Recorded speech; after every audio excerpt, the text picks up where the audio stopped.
Ladies and gentlemen, let me talk to you for a moment about something real, something that's happened to all of us at least once.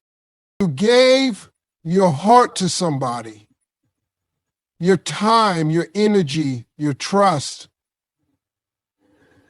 and they hurt you. Forgiveness is one of the most powerful things you can ever give to somebody.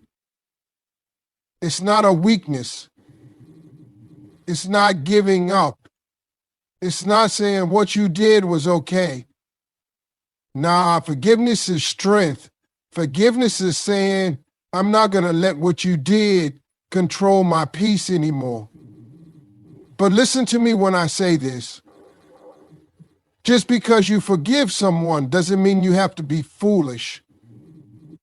There's a big difference between having a forgiving heart and having a doormat.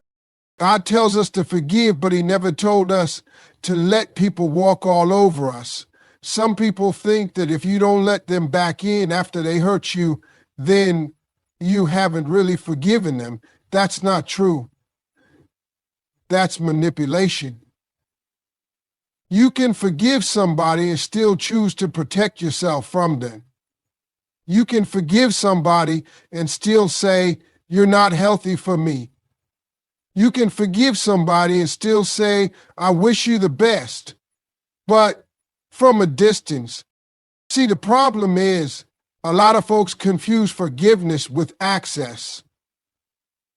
They think just because they apologized or came back with a little charm and a few sweet words that they deserve the same seat in your life they once had. No, sir, no, ma'am. Forgiveness is free, but trust is earned. Respect is earned. Consistency is earned. If you broke something in me and I healed from it, don't expect me to hand you the same fragile piece again and just hope you don't drop it this time. That's not wisdom. That's not faith. That's foolishness. We got to start setting standards, y'all. We got to stop calling it love when it's really just fear of being alone. Some of us keep taking people back over and over, thinking we're being kind when really we're just scared to lose them. But let me tell you something. It's better to be alone and at peace than surrounded and in pieces. You can love somebody and still say no. You can care about them and still close the door. You can forgive what they did and still remember what it cost you. And hear me on this. Forgiving someone doesn't make you a fool, but letting the same hurt keep repeating without change, that will. Fool me once, shame on you. Fool me twice, shame on me. We're grown now. We don't have time to keep repeating cycles that God's been trying to break in us. Forgiveness is for your healing, not their convenience. It's for your freedom, not their benefit. Don't ever let someone guilt you into giving them access to your life again just because you've got a good heart. Forgiveness says, I release you from my anger. But wisdom says, I remember the lesson. So yeah, forgive, let it go. But don't confuse that with giving everybody a second chance. Some people don't deserve a second chance at you. And that's not hate, that's healing. That's growth. That's knowing that your peace, your energy, your time is valuable. And if they couldn't handle it the first time, they don't get a second shot without showing some real change. Let me tell you something that might sting a little, but it's the truth. People will only treat you the way you allow them to treat you. That's it. That's the rule. See, when somebody constantly disrespects you, talks down to you, walks in and out of your life whenever they feel like it, that ain't just on them. That's on you too, because somewhere along the line, you gave them the green light. Somewhere, you taught them it was okay. Maybe not with your words, but definitely with your actions. And the truth is, people learn your value based on how you present it. If you keep giving full access to people who give you half effort, they're going to believe that's all you're worth. It's human nature. When something comes easy, folks don't value it. When they know you'll answer every text, forgive every lie, stay after every betrayal, they stop trying. They stop appreciating. They get comfortable disrespecting you because they know there's no real consequence.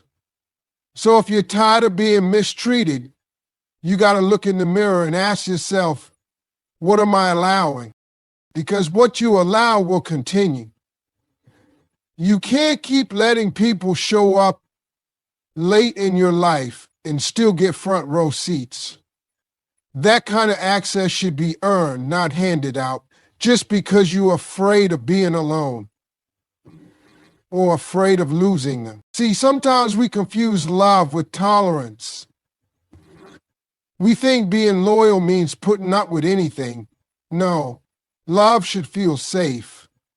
Love should feel like respect. And loyalty should go both ways. If someone really loves you, they won't put you in a position to question your worth. They won't treat you like an option while you treat them like a priority. But you got to teach them that. You got to set that standard early and stick to it. Because let me tell you, the same way people test boundaries, they also learn them. And if your boundary line keeps moving every time they mess up, then what you're really saying is, you can treat me any way you like, and I'll still be here. I'm not saying be cold. I'm not saying don't forgive. I'm saying have some self-respect. I'm saying draw that line in the sand and don't erase it just because you missed them. Missing someone is normal, but lowering your standards just to have them around, that's emotional suicide. Your heart deserves more than being someone's convenience. You were never meant to be anybody's backup plan, anybody's safety net, anybody's temporary fix. The people in your life need to know that your presence is a privilege, not a guarantee. They need to know that if they can't show up right, they can't show up at all.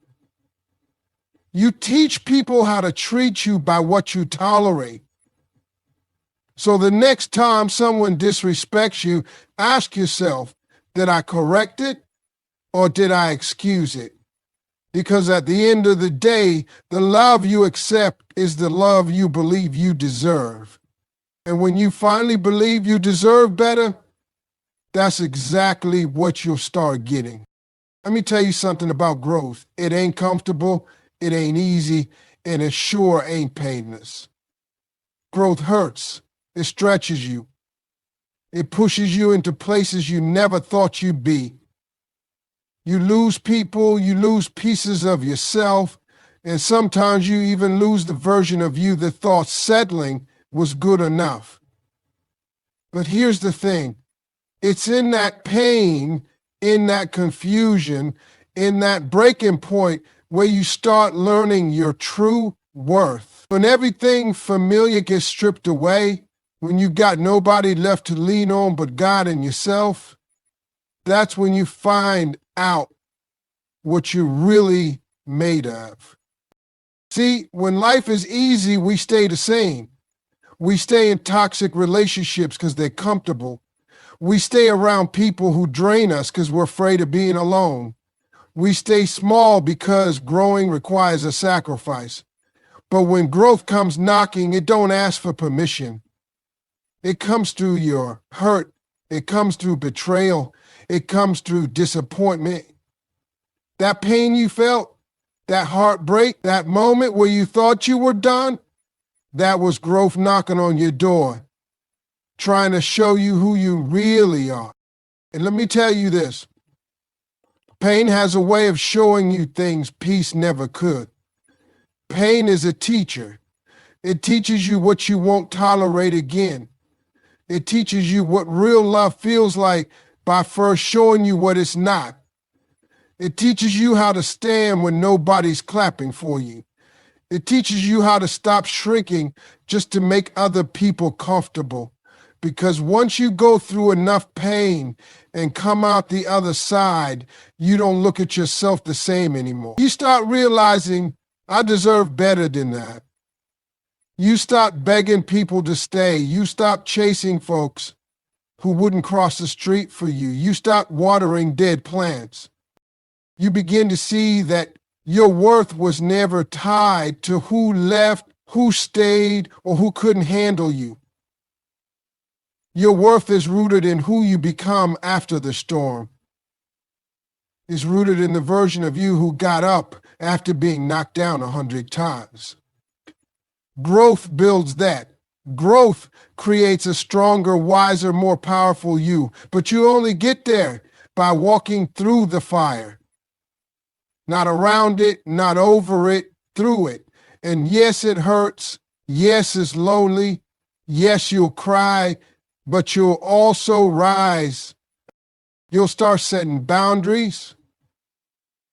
You'll stop entertaining what doesn't align with your peace.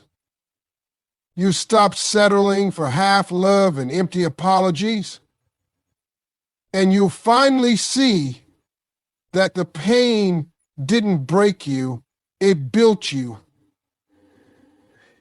It showed you what you bring to the table. It reminded you that you are the table.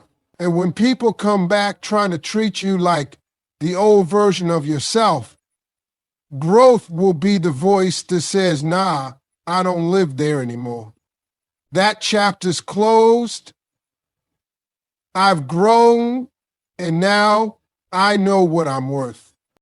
When somebody who hurt you comes back into your life, it feels like a moment. It feels like closure, like validation, like maybe, just maybe, the pain was worth it. They show up with soft words, maybe an apology, maybe just a hey, I've been thinking about you. And for a second, your heart skips.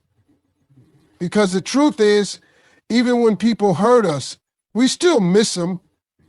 We miss what we thought we had. We miss the good times, the memories, the laughs. But let me be real with you. Just because someone comes back doesn't mean they've changed. Just because they return doesn't mean you're supposed to reopen the door. Sometimes their return isn't your blessing. It's your test. See, life will check you. God will check you. You said you grew, right? You begged for healing. You cried yourself to sleep trying to get over that person. Don't let their return rob you of the progress you've made. Because here's what happens. When the devil can't destroy you, he sends distractions. And a lot of times they come dressed like people you used to love. The return of someone who hurt you is often a distraction disguised as a second chance. But real growth will have you looking at them like, I appreciate the apology, but I've outgrown who I was when I needed you. It ain't bitterness, it's clarity. It's self-respect. It's knowing that just because someone wants you again doesn't mean they deserve you now. Sometimes the test is in how you respond. Do you let them come back because you're lonely? Because you miss the attention? Because it's easier than starting over? Or do you stand tall and say, no, I've moved on from this version of love. I've moved on from begging for the bare minimum. I've moved on from being hurt and calling it love. You've got to know that every return isn't reconciliation. Some returns are just reminders. Reminders of how far you've come, of what you no longer accept, of what you'll never allow again. People will spin the block. especially when they see you glowing, when they see you doing better without them. But you don't owe them access just because they had it before. Time doesn't erase the damage they did. Growth doesn't mean you forget. It means you remember without the pain and you respond with wisdom. So when they come back, don't just listen to what they say. Watch what they show, because if nothing's changed but the way they say it, then that ain't growth. That's performance. You've come too far to turn back now. You've cried too many tears to go back to what broke you. So when they return, ask yourself one question. Is this a gift or is this a test? And listen, I need you to hear me when I say this. You have to love yourself enough to not settle for less than you deserve. Too many of us out here settling for scraps, hoping that the bare minimum is all we're worth. We think that if we just stick around long enough, if we just keep putting in the effort, eventually people will see our value. But let me tell you something. If they can't see your worth the first time, they're not going to see it the second time. And you've got to love yourself enough to walk away when it's not right. You've got to know your own worth, your own value, and understand that you don't need validation from anybody else. Too many of us have been taught that love means sacrifice. You're already worthy of the best, and if someone can't see that, then it's time to let them go. When you love yourself, you stop chasing after what doesn't align with your life.